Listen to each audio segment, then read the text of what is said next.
राधे राधे। आज राधाष्टमी है और आज हम राधा अष्टमी के दिन वृंदावन कथा में श्री कृष्ण की मोती रोपे वाली कथा का रसपान करेंगे। गोपियों ने कृष्ण को अपने मोती उतारने से मना कर दिया। कार्तिक माह के दिन राधा रानी और गोपियाँ माल्यहारा कुंड में एक साथ विराजमान थीं। कुंड के तोते विकास ने उन्हें सूचित किया था। कृष्ण माल्यहारा कुंड में आए और वहाँ उन्हें श्रीमती राधा रानी और उनकी सखियों को मोती की माला पहनाई। कृष्ण ने राधा और गोपी से पूछा कि सबसे पसंदीदा पोशाक हरिणी और कफिनी को कैसे सजाते हैं, उनके लिए कुछ मोती दे सकते हो, लेकिन गोपियों ने मना कर दिया। कृष्ण ने गोपियों से विनती की कि कृपया मुझे मेरी पोशाक के लिए कुछ मोती दे दो। ललिता सखी मोतियों की तशहरी पे पास चली गई और उन्हें एक छोटा सा टुकड़ा मिला दिया। उन्होंने कहा, तुम्हें कैसे मिल सकता है? श्याम सुंदर बहुत दुखी थे, इसलिए उन्होंने घर जाकर माँ यशोदा से कहा कि मैं मोतियों का बगीचा उगाना चाहता हूँ, कृपया मुझे ज़मीन में बोने के लिए कुछ मोती दे दीजिए। यशोदा मैया ने उत्तर दिया कि हे गोपाल, तुम नहीं समझे, और फिर हंसते हुए बोले, मोती पेड़ों पर नहीं उगते, मोती तो समुद्र से आते हैं। और गोपाल ने जोर देकर कहा, नहीं, अगर मैं उन्हें ज़मीन में गाड़ूंगा तो वे बड़े हो जाएंगे। मैंने अपने पिता को बढ़ते हुए देखा है, मैंने उसे ज़मीन में बीज डालते देखा है। मोती की बीज मैं भी बोऊंगा। कृष्ण मोती रोपते हैं, उन्होंने आग्रह किया और यशोदा माई ने उनके दिल को संतुष्ट रखने के लिए उन्हें कुछ मोती दे दिए और उन्हें यमुना के तट के पास ले आए और ज़मीन में छोटे छोटे गड्ढे खोदे और मोतियों को उसमें डाल दिया, फिर उन्हें दफना दिया। फिर माँ मंगल से कहा कि वह गोपियों के पास जाए और उनको मोतियों को सींचने के लिए दूध का अनुरोध करे। तो गोप मधुमंगल श्री राधा रानी और गोपियों के पास गए और कृष्ण के मोतियों को सींचने के लिए कुछ दूध का अनुरोध किया। तो गोपियाँ हंस पड़ी। उन्होंने इतना ही कहा था और वे हंसी। मधुमंगल वापस लौट आए। तब कृष्ण माँ यशोदा के पास गए, उनसे थोड़ा दूध मांगा।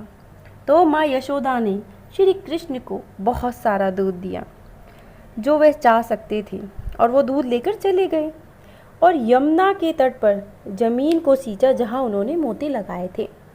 कुछ दिनों के बाद जमीन से एक छोटी सी हरी कोपल निकली। ये देखकर श्री कृष्ण अत्यंत प्रसन्न हुए। उन्होंने गोपियों को बताया, गोपियाँ आई और अंकुर को देखा तो वे हंसने लगी। उन्होंने कहा, ये कांटेदार अंकुर हैं, मोती के अंकुर नहीं हैं। कृष्ण की बड़ी सुंदर मोती लताएं। कुछ दिनों बाद एक लता उगी जो भारी मात्रा में बड़े सुंदर बहुरंगी मोतियों से ढकी हुई थी। वे मोती इतने विशेष थे कि उन्होंने पूरे वृंदावन धाम को अमृत मादक सुगंध से भर दिया। कृष्ण हंस रहे थे, गोपियों से मजाक कर रहे थे कि मेरे मोती तुम सभी की तुलना में बहुत बड़े, इतने रंगीन और इतने सुगंधित हैं। इसलिए गोपियाँ काफ़ी प्रतिस्पर्धी हो गई और उन्होंने एक साथ बैठक की और उन्होंने एक ऐसा बगीचा बनाने की कसम खाई जिसमें श्री कृष्ण से भी अच्छे मोती उगेंगे। इसके लिए उन्होंने सभी मोतियों को हार जमीन में गाड़ दिए। फिर वे अपनी माता पिता के पास गए और अपने परिवार के सभी घरों से एक एक मोती ले आए। उन्होंने उन मोतियों को बो दिया और प्रतिदिन 3 बार मोतियों को दूध, दही और मक्खन और घी से सींचते थे। कुछ दिनों बाद जमीन से एक छोटी सी गोली निकली। वे बहुत उत्साहित हो गई और कुछ दिन बीत गए और वहाँ कटीली झाड़ियाँ उगाई। जब कृष्ण और उनके गोपों ने उन कटीली झाड़ियों को देखा तो वे बड़े आनंदित हो गए। वे हंसी मजाक कर रहे थे और वास्तव में श्री कृष्ण ने गोपियों को अपमानित करना चाहा था। उन्होंने अपने चरावाह मित्रों से बड़ी सुंदर बहुरंगी सुगंधित मोतियों से मोतियों की माला बनवाई। उन्होंने वृंदावन की प्रत्येक गाय के लिए मोतियों की माला बनवाई, हर भैंस के लिए, हर बकरी के लिए, हर भेड़ के लिए। दरअसल पूरे ब्रज धाम के लिए हर बंदर के पास मोतियों का हार था, परंतु वे गोपियों को एक भी मोती नहीं देना चाहते थे। कृष्ण और गोपियों के बीच हुआ प्रेम आदान प्रदान।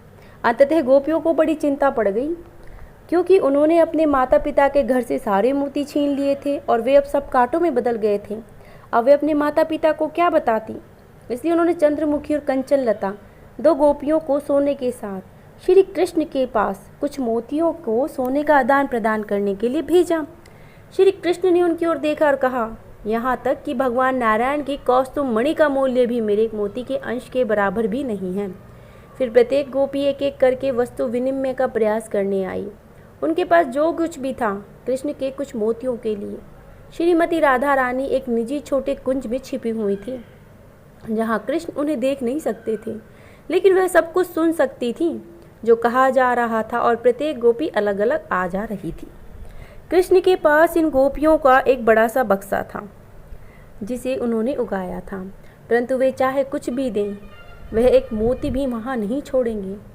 अंत में कृष्ण ने विशाखा गोपी से कहा, उन्होंने कहा, मैं तुम्हारी राधा रानी को अपने सभी मोतियों में से सबसे छोटा मोती मैं दूंगा, लेकिन जो भी कीमत में मांगूंगा उन्हें मुझे वो तुरंत देनी होगी, अन्यथा मैं उसे किसी निजी कुंज में एक जेल में डाल दूंगा।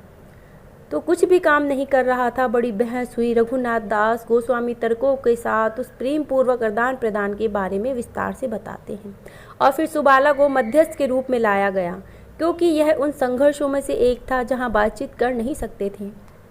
अतः सुबाला मध्यस्थ था, जारी रखा, और अंत में वे किसी भी कीमत पर सहमत नहीं हो सके।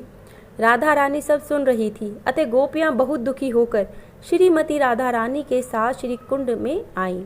कृष्ण का उपहार और राधा रानी का प्रतिदान।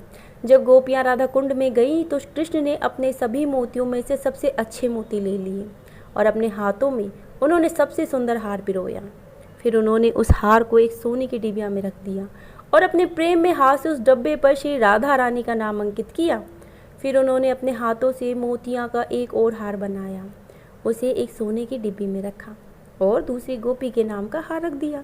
इस तरह उन्होंने राधा रानी की सभी सखियों और स्वयं श्री राधा रानी के लिए हस्त निर्मित मोतियों के हार के उपहारों के लिए बक्से बनाए। उन्होंने उस उपहार के रूप में उसे देने के लिए राधा कुंड में भेजा। अब गोपियां बहुत प्रसन्न हुई।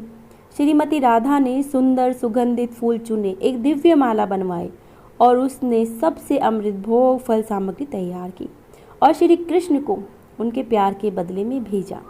तब सभी गोपियों ने स्वयं को संपूर्ण अस्तित्व के सबसे सुंदर मोतियों से सजाया और वे चले गए और उनके माता पिता भी बहुत खुश हुए। इस कहानी की नीति क्या है? यह सर्वोच्च खजाना है जिसे कृष्ण हमारे सिर को वृंदावन की पवित्र धूल में रखकर प्रार्थना कर रहे हैं कि गुरु और वैष्णवों की दया का मूल्य मोती हमारे जीवन की सर्वोच्च संपत्ति के रूप में सजोया जाए। बाकी सभी चीज़ों को बेकार कांटेदार पूजा के अलावा और कुछ नहीं देखा जाए जो केवल हमारे रास्ते में बाधाएं पैदा करती हैं। हमें इन मोतियों को कोई साधारण चीज़ नहीं समझना चाहिए। जब तक हम जीवन में श्री कृष्ण के प्रति भक्ति विकसित करने के इस अवसर को, मोती के मूल्यों को थोड़ी भी सीमा तक नहीं समझेंगे, हम इस संसार के कटीले सुखों का आनंद लेने की कोशिश को खो देंगे। पुनश्च मैं सभी भक्तों से निम्रतापूर्वक अनुरोध करती हूँ कि जो भी नैतिक और शिक्षाप्रद कहानियाँ सुनते हैं, कृपा करके उन्हें आगे बढ़ाएं और इस चैनल को सब्सक्राइब जरूर करें। जय श्री कृष्णा।